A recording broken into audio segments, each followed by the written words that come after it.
వైపు ఈ ధర్నాలో పేరు నానితో పాటు మిగతా అంతా ఇక్కడే అందరూ బైఠాయించారు. వారి నిరసన అయితే కూడా తెలియజేస్తున్నారు. ఎవరైతే వైసీపీ నేతల నిరసనకు మాత్రం ఎవరిని వెళ్ళనివ్వట్లేదు. అక్కడికైతే మనం వెళ్ళి వైసీపీ నేతలతో మాట్లాడే ప్రయత్నం అయితే చేద్దాం.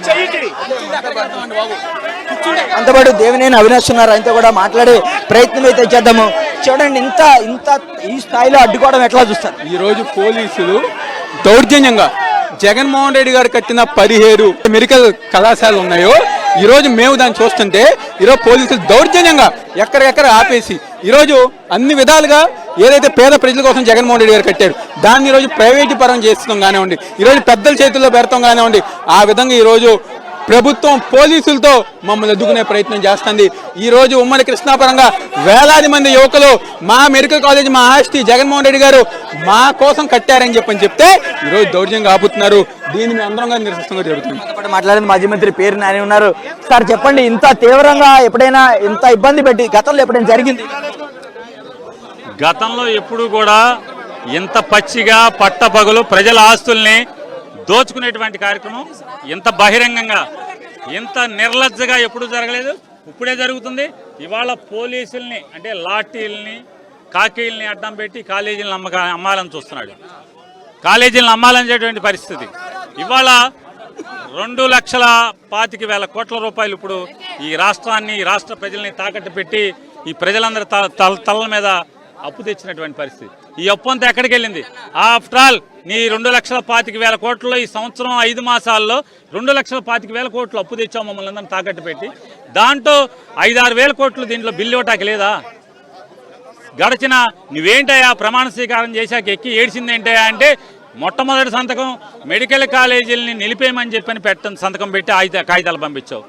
నిజంగా నీకంటూ ఆత్మసాక్షి ఉంటే, నీకంటూ నువ్వు చేసిన ప్రమాణ స్వీకారం మీద దేవుడి మీద చేసినటువంటి ప్రమాణ స్వీకారం నిజంగా నీ అంతరాత్మను నువ్వు ప్రశ్నించుకుంటే ఈ తప్పుడు ఈ పాపాలని నువ్వు చేయగలవా అని అడుగుతున్నాను. ఎంతసేపు పాపపు సొమ్ము కోసం డబ్బు డబ్బు డబ్బు. నీకు 75 ఏళ్ళు వయసు వచ్చింది చంద్రబాబు నాయుడు గారు, ఏం చేసుకుంటావు ఈ డబ్బు అంతా అని అడుగుతున్నాను. ఏం చేసుకుంటావు? ప్రజలకు ఆస్తి కదా కావాల్సింది. అధికారం లేనప్పుడేమో దీంట్లో 30-40 సీట్లు ప్రైవేట్కి, కొన్ని సీట్లు 12 లక్షలకి, కొన్ని సీట్లు 20 లక్షలకి ఇస్తే అది ఎందుకోసం? కాలేజీ నడపటానికి. ఎప్పుడు కూడా కాలేజీ నిరంతరంగా నడవటం కోసం ఆ కార్పస్ ఫండ్ కింద దాన్ని ఏర్పాటు చేసే కార్యక్రమం చేస్తే ఆ రోజున ఏం చెప్పావు? నీ కొడుకు నువ్వు కలిసి ఏం చెప్పారు? 100 రోజుల్లోపు, మేము ఎక్కిన 100 రోజుల్లోపు ఈ మొత్తం 100 ఈ పేదవాళ్ళకి ఇచ్చేట్టు మెరిట్ మీద ఇస్తామని చెప్పి ఇది కూడా ఈ రోజు కూడా అది కూడా ఇచ్చేది 12 లక్షల ఫీజు కూడా మెరిట్ మీదే. మరి 20 లక్షల ఫీజు లేకుండా మొత్తం 15,000 రూపాయలకి 150 సీట్లని 15,000 రూపాయలకి సంవత్సరానికి 15,000 రూపాయలకి చేస్తానని చెప్పని సిగ్గుమాలినటువంటి వాళ్ళు అధికారంలోకి వచ్చిన తర్వాత నిర్లజ్జగా వీటిని అమ్మకానికి పెట్టడం, బహిరంగంగా మార్కెట్లో సొమ్ము చేసుకునేటువంటి దిక్కుమాలిన పనులు చేయటం, దాన్ని ఖండిస్తున్నాం.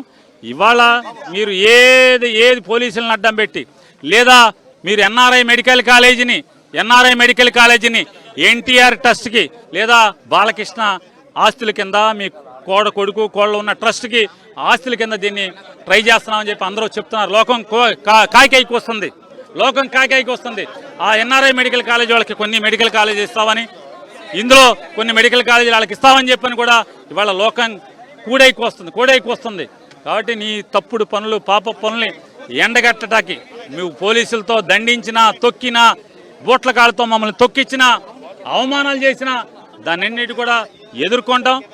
మా పోరాటం చేస్తానంటాం, న్యాయ పోరాటాలు కూడా చేస్తాం. అంతిమంగా ఎవరైతే ఈ కాలేజీలు కొనుక్కుంటాకి తప్పుడు ఆలోచనతో చదువుని వ్యాపారం చేయటానికి ముందుకు వస్తే వ్యాపారస్తులు ఉన్నారో వాళ్ళందరికీ కూడా హెచ్చరిక చేస్తాం. వైఎస్ఆర్ కాంగ్రెస్ పార్టీ తరఫున తప్పకుండా మీరు కనుక లాభాపేక్షతో తుచ్చమైనటువంటి డబ్బు కోసం పిల్లల చదువుల్ని పాడు చేసి చదువుల్ని మార్కెట్లో అమ్మకానికి పెట్టేటువంటి దాని వ్యాపారానికి మీరు పూనుకుంటే కనుక ఖచ్చితంగా రాబోయే 3.5 సంవత్సరాల తర్వాత దీనికి తగిన శాస్తి కూడా మీరు అందరూ అనుభవించాల్సి వస్తుందని కూడా చెప్తున్నాను. ఎమ్మెల్యే కైలే అనిల్ కుమార్ ఆయనతో కూడా మాట్లాడించే ప్రయత్నం అయితే కూడా చేద్దాము. సార్ చెప్పండి, అంటే మీరు వైపు ఆల్రెడీ ఈ మెడికల్ కాలేజీల ప్రైవేటీకరణను నిరసన చేస్తున్నారు, ఇదే తరహాలో మిమ్మల్ని అడ్డుకోవాలని చూస్తున్నారు, ఎట్లా మీ భవిష్యత్ కార్యాచరణ ఎలా ఉండబోతుంది? అంటే మేము శాంతియుతంగా ఏదైతే ప్రభుత్వం అక్రమంగా ఈ ప్రైవేట్ కాలేజీలు అమ్ముకోదలిచిందో దానికి మేము శాంతియుతంగా ఈరోజు ఒక కార్యక్రమానికి పిలుపునిస్తే పోలీసులతో ఎక్కడికక్కడే అంటే మండల స్థాయి నుంచి గ్రామ స్థాయి వరకు పోలీసు నిర్బంధాలు పెట్టి ఈరోజు పోలీసుతో మమ్మల్ని ఈ ఉద్యమాన్ని అణిచేయాలనుకోవడం చాలా హాస్యాస్పదం అని చెప్పి తెలియజేస్తా. చంద్రబాబు గారు, మీరు ఎన్నికల ముందు పేదవాళ్ళ రాజ్యం వస్తుందని చెప్పారు. పేదవాళ్ళ రాజ్యం కాదు, ఈరోజు రాష్ట్రాన్ని ముక్కలు ముక్కలుగా విభజించి అమ్ముకునే పరిస్థితి ఈ రోజు వస్తా ఉంది.